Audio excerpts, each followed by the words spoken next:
All right. Walking into the cage right now is Aaron Pierce, fighting at a Robot Fighting Fitness. He is currently 1-1.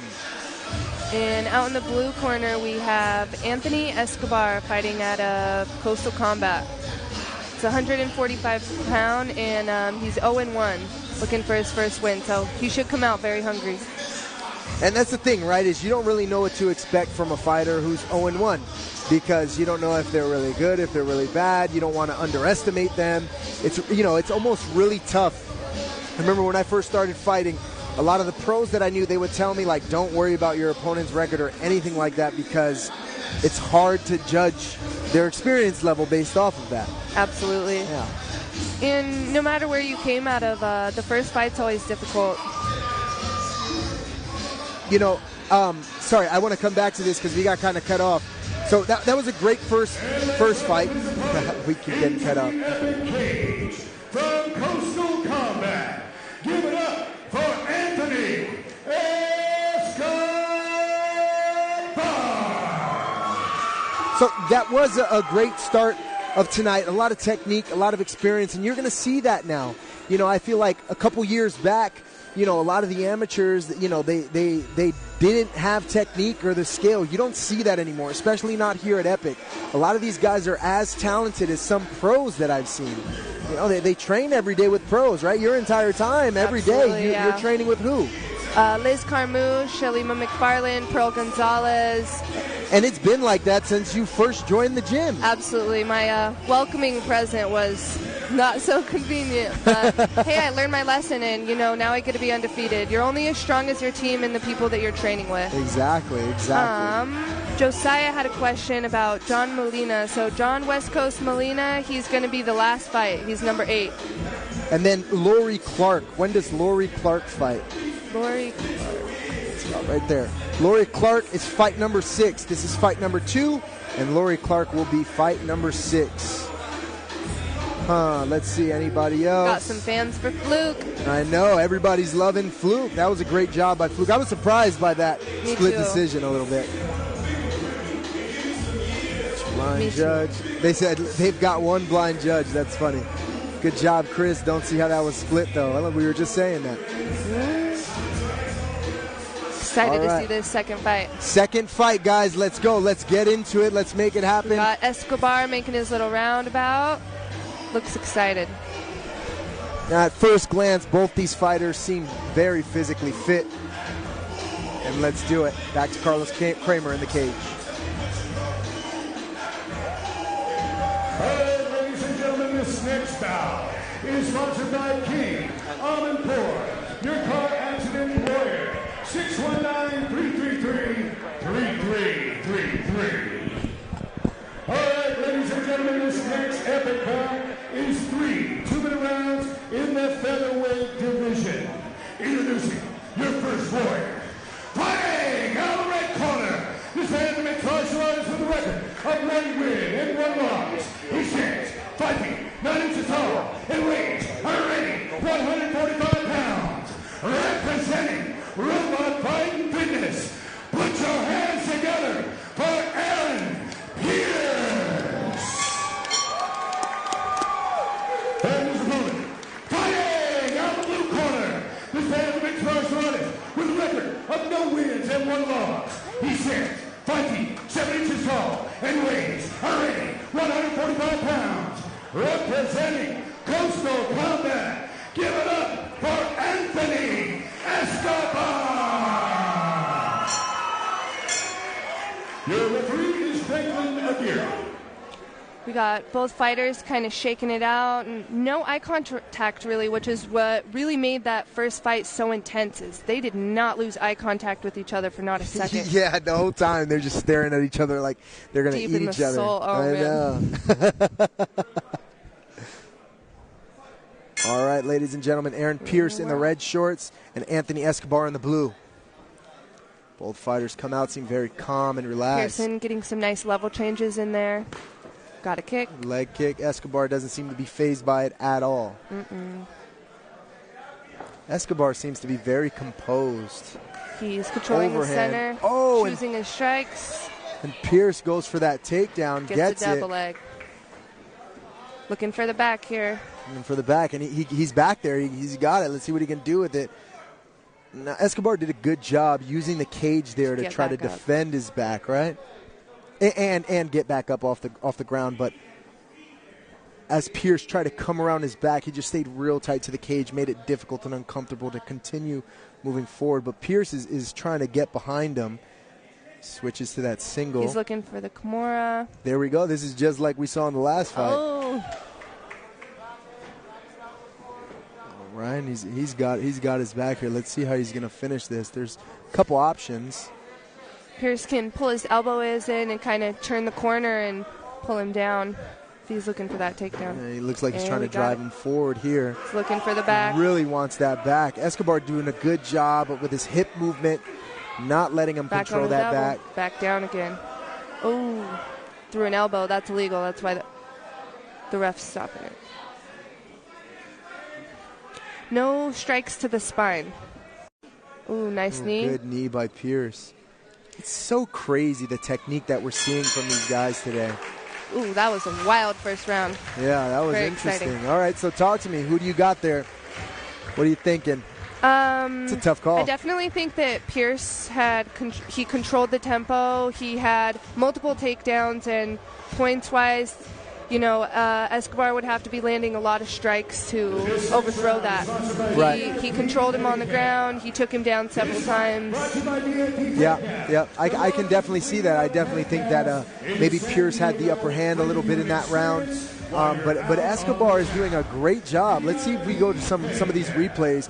This is the beginning of the fight where they're in that overhand, but Pierce did a good job slipping that following punch and finishing that takedown. And then this was another single leg that he finished. And, Escobar looked there in that replay, looked to lean back almost to try to pull that Kimura grip out. And what happened is he gave up the takedown.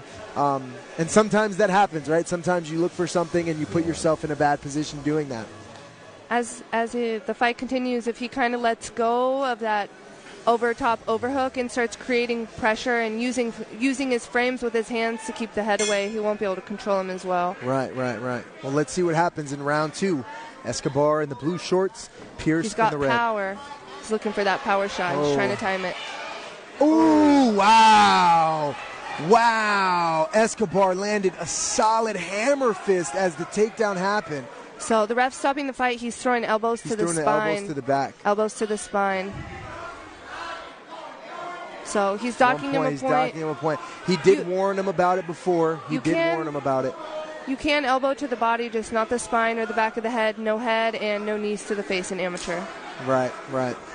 Well, Escobar got docked a point, so that's definitely going to impact this fight. He's got two more rounds. Well, he's got this round and another one to earn that point back. He's going to have to finish. Just like last time, it looks like Pierce really wants to wrestle, and Escobar's doing a great job of not letting it happen. He got that power hook. He knocked him down. Oh, and he's looking to sweep him. He likes those elbows, Escobar. Pierce trying to go to the back. Walking to the back.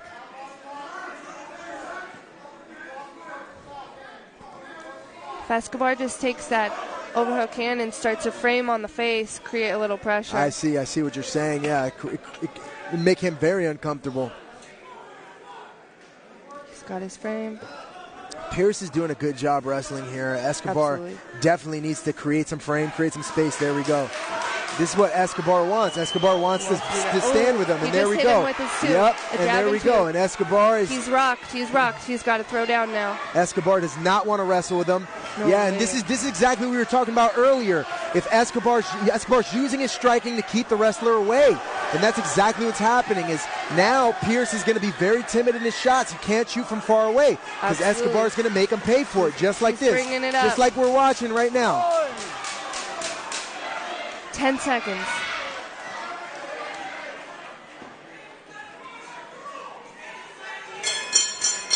Now, I give that round to Escobar for sure. Yeah. Even though he lost a point there, that round 100% goes to Escobar. The only takedown that was completed by Pierce was that last one, but it was a survival takedown, and you can see that. And the judges do look at that. The judges do observe that. They can tell if you're just holding on for dear life or if you're looking to move forward, be the aggressor, look and move your position. Escobar rocked him for sure. He had 2 knockdowns, which... This is an intense fight. Yeah. It's funny because everything that we saw in the first fight that we talked about what needs to happen, we're almost seeing the same dynamic here, except Escobar is doing a little bit better job, controlling the tempo, keeping space, being first in the exchange. And he's really making him pay when he just comes in recklessly for a takedown. Right. The far takedowns against a solid striker, you're going to pay for it. You can't shoot from outside. I don't care what anybody says. You're going to pay for it every time you try it. Absolutely.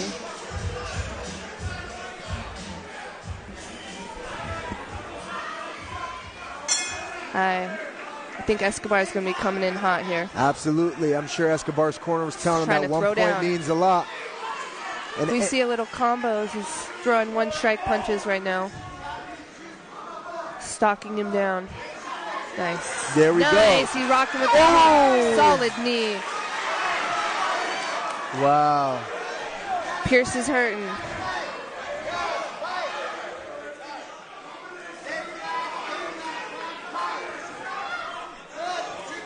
Yeah, see, Pierce, he can't go for those desperate takedowns because Escobar's going to make him pay for it. He needs to set the takedowns up, level changes. He needs to exchange some strikes with Escobar. It's really exciting because I've never seen so many elbows in an amateur bout. Right. There's a lot of elbows. There's been a couple knees already, and they're close. The ref's doing a good job keeping an eye on it because, it's questionable, right? Absolutely. Pierce just desperately trying to hold him down. I don't know. He could start climbing the body. Pierce protect his face. Yeah, he doesn't seem too confident here, too happy. He needs to watch those elbows to the back. Yeah, the ref might call it again. Now, I don't know what position Pierce is in here, but it looks like he is a little dazed because that is not... Absolutely. His hand looks a little trapped. Yeah, that's an interesting position that he's in. Oh, he's looking for that... I don't know what that is. Yeah, I don't know what it is either. I don't know if he's looking to just slam him and pick him up or what. He's tired, though. He needs a circle. He's just standing there waiting for the beating. He can kind of circle back and forth, throw Escobar off his tempo. Don't let him get a rhythm. Throw a jab in there. Right, level changes, right? Fake the shot, But you're right. He can't just leave your head there. There we go. Oh, there you nice go. That's a good shot. Perfectly timed. Good shot. Oh, that's a close one, but the point deduction may be a huge play in this fight here when it comes to a decision. I agree. Without that point deduction, I would say Escobar took the second round and the third, but by how much? Because 1 point is a lot. One point is a lot. So we'll see how the decision goes. We'll see how everything turns out. Coaches seem real happy that he threw down like that. Let's watch these replays that they got coming in for us. So here we go. Nice this is hook. one of the solid left hook. And then he kneed him in the face. I don't know if that was legal, but he got away with it. The thing is he was throwing the knee towards the body.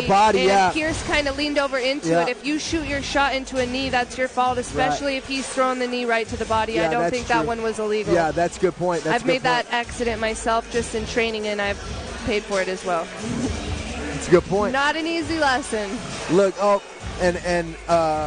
Escobar has his little Bruno Mars hat on. He's ready for his victory dance. Chris Herrera in Escobar's corner. Another fight veteran in the game. He's fought for Bellator. He's a Marine Corps veteran, good friend of mine. All right, and we're going to see how this decision turns out. This might take a little bit of time. Normally with close calls like this, for whatever reason, I've noticed it takes a little bit longer for them to get their decision inside of the cage. Pretty cool. Escobar walked over to show some love to his opponent, show his respects. Always a nice thing. I think that's the most important thing in MMA. My team, my fans, my family, and I'm just here to have fun. Yeah, yeah. And that's it. That's exactly it. And like you said, like at the higher level, you do see animosity. You do see some